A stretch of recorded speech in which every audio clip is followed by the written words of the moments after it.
Hello बच्चों, let's see the question. The expression for the torque in polar coordinates is option A tau is equals to RF sin phi, option B tau is equals to RF cos phi, option C tau is equals to RF tan phi, and option D tau is equals to F sin y R. So let's see the key concept of this question. The key concept of this question is with a torque, ना? So the torque acting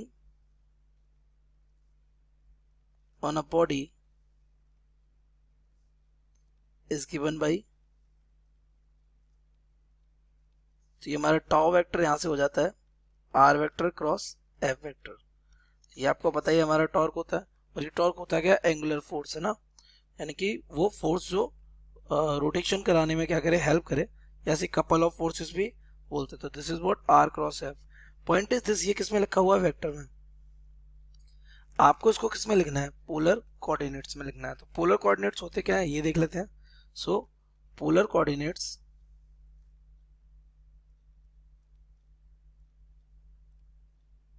are nothing but just the position vectors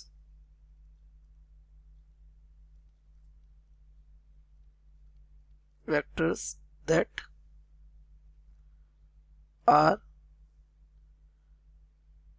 identified by its length from origin and the angle making with x-axis। मतलब देखिए, आपको पता है coordinates पर एक ये हमारी बाई एक्सिस होती है, ये हमारी होती है एक्स एक्सिस, ये सबको पता है। आपको मालूम, अगर इस पॉइंट की मैं बात करूं तो ये पॉइंट आप कहेंगे एक्स कॉमा वाई है वो एक्स कॉमा वाई। अब हम इसको क्या करें, एक पर्टिकुलर लाइन से ज्वाइन कर दें इसको, और कह दें इसकी लेंथ कितनी है आर, और एक्स के साथ कितना एंगल बना रहा है थीटा। तो we can say that the point P is not only X comma Y, it is also R comma theta also. मतलब ये इसकी डिस्टेंस और एंगल से भी डिफाइन हो सकता है पॉइंट। इसको हम क्या बोलते हैं, पोलर कोऑर्डिनेट्स। इन्हीं को क्या बोलते हैं हम, पोलर कोऑर्डिनेट्स सिंपली। तो ये पोलर कोऑर्डिनेट्स है। इसमें टॉर्क से ज्यादा किसका, पोलर कोऑर्डिनेट्स का लॉजिक है। तो हम क्या करते हैं, पोलर कोऑर्डिनेट्स बनाने के लिए एक कंडीशन लेते हैं। ये हमारा एक क्या है, प्लेन, ये okay, it is X axis, it is Y axis. ये एक पॉइंट है, जिस पॉइंट का पोजीशन वेक्टर मान लेते हैं, ये कितना है हमारा, it should be the R vector. अभी आर वेक्टर एक्सिस के साथ कितना एंगल बना रहा है, थीटा बना रहा है। अब इसे फोर्स लग रहा है, अब फोर्स मान लिया ये लग रहा है, ये दिस इज द फोर्स। तो आपको पता है फोर्स का वेक्टर भी एक्स के साथ क्या बना रहा होगा, एंगल, क्योंकि जितने भी वेक्टर्स बनेंगे वो किसके साथ, एक्स एक्सिस के साथ ही बनेंगे। तो मान लिया एंगल कितना है, अल्फा। ओके, तो ये जो आपका ये वाला जो एंगल बन रहा है, कौन सा वाला, ये आर वेक्टर और एफ वेक्टर के बीच में, इस एंगल को हम मान लेते हैं क्या, हमारा फाई है। ये फाई है तो ये भी क्या हो जाएगा, फाई हो जाएगा। तो सिंपली यहाँ से एक रिलेशन बन रहा है क्या, अल्फा इक्वल क्या हो जाएगा, थीटा प्लस फाई। देखते हैं काम आएगा कि नहीं आएगा। इसके अलावा अगर हम यहाँ पे आर वेक्टर लिखें, तो आर वेक्टर यहाँ पे हमारा हो जाएगा, इस आर वेक्टर के दो कंपोनेंट कर सकते हैं हम यहाँ पे। ये हमारा हो जाएगा एक ये आर कॉस थीटा, और ये हमारा हो जाएगा आर साइन थीटा। तो ये हो जाएगा हमारा आर कॉस थीटा, ये एक्स एक्सिस पे जाएगा I cap, plus R sine theta, ये जाएगा वाई एक्सिस पे जे कैप। इसको इक्वेशन फर्स्ट डाल देते हैं। ऐसे ही वाई एफ वेक्टर के भी कर सकते हैं। एफ वेक्टर में कंपोनेंट कर रहे हैं in polar form. Polar form में कैसे, क्योंकि इसमें आर है और क्या है, थीटा है। तो एफ वेक्टर के भी हो जाएंगे। एफ वेक्टर हमारा हो जाएगा, इसका जो मैग्नीट्यूड है वो कितना है, एफ है, तो इट इज एफ, और यहाँ हो जाएगा कॉस अल्फा, और ये हो जाएगा आई कैप, और प्लस ये हो जाएगा एफ साइन अल्फा, और ये हो जाएगा हमारा क्या, जे कैप। इसको इक्वेशन डाल देते हैं सेकेंड। आपको चाहिए क्या, टॉर्क, हमें चाहिए टॉर्क। तो टॉर्क टाउ इक्वल क्या हो जाता है, R vector cross F vector. तो अगर हम यहाँ पे इनकी वैल्यू पुट करें, तो आर हमारा आ जाएगा R cos theta I cap plus R sine theta, J cap cross, यहाँ से हमारा हो जाएगा F cos theta, sorry cos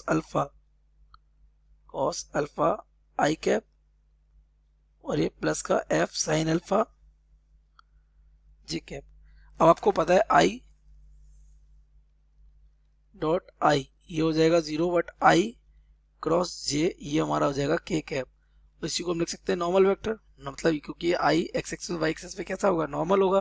तो यहाँ से हमारा आ जाएगा आपका torque vector is equal to, ये हमारा क्या बन जाएगा आर कॉस थीटा का, इसमें आई डॉट आई 0 हो जाएगा, लेकिन आई डॉट जे क्या आ जाएगा प्लस, यानी R F cos theta sine theta. तो ये हो जाएगा आर एफ, ये हो जाएगा कॉस थीटा साइन अल्फा, और यहाँ पे क्या आ जाएगा आई क्रॉस जे, ठीक है। फिर प्लस, फिर हमारा यहाँ पर ये आर साइन जे, और जे क्या हो जाएगा 0, ये आ जाएगा जे क्रॉस आई। तो R F sine theta cos alpha, तो ये हमारा हो जाएगा R F sine theta cos alpha, और यहाँ हमारा बन जाएगा जे क्रॉस आई बन जाएगा। तो यहाँ से हमारा बचेगा ये आर एफ कॉमन आ जाएगा, ये हमारा आ जाएगा कॉस थीटा साइन अल्फा, और ये हमारा हो जाएगा के कैप बोले तो एन कैप मान सकते हैं इसको, ओके। और जे क्रॉस आई क्या हो जाएगा माइनस के कैप, तो यहाँ माइनस ले लेते हैं प्लस का, आर एफ बाहर गया तो यहाँ हो जाएगा साइन थीटा कॉस अल्फा, और ये हो जाएगा के कैप, और माइनस तो हमने यहाँ ले लिया, के और कॉमन ले लीजिए तो ये हो जाएगा हमारा आर एफ, अब ये हमारा बन जाएगा sign A cos B minus cos A sine B, तो ये हमारा बन जाएगा साइन अल्फा माइनस थीटा, और यहाँ क्या आ जाएगा हमारा के कैप, तो ये हो जाएगा टाउ वेक्टर। अगर हम इसका मैग्नीट्यूड लिखेंगे और मैग्नीट्यूड, तो इसका मैग्नीट्यूड हमारा हो जाएगा बेटा tau is equal to R F, और ये हमारा हो जाएगा साइन अल्फा माइनस थीटा। क्या ऐसा कोई हमारा ऑप्शन मैच हो रहा है? बिल्कुल नहीं। आर एफ आई देख लेते हैं यहाँ। पॉइंट इज दिस, हमने यहाँ पे क्या बनाया था, एक alpha is equal to theta plus five बनाया था। तो since alpha is equal to theta plus five था, तो यहाँ से अल्फा माइनस थीटा क्या हो जाएगा, ये फाइव के इक्वल हो जाएगा। तो यहाँ वैल्यू अगर पुट करेंगे तो tau will become R F sine five. देखिए ये आ गए पोलर कोऑर्डिनेट में क्या टॉर्क का फॉर्मूला। तो R F sine five, option A will be correct. So the correct option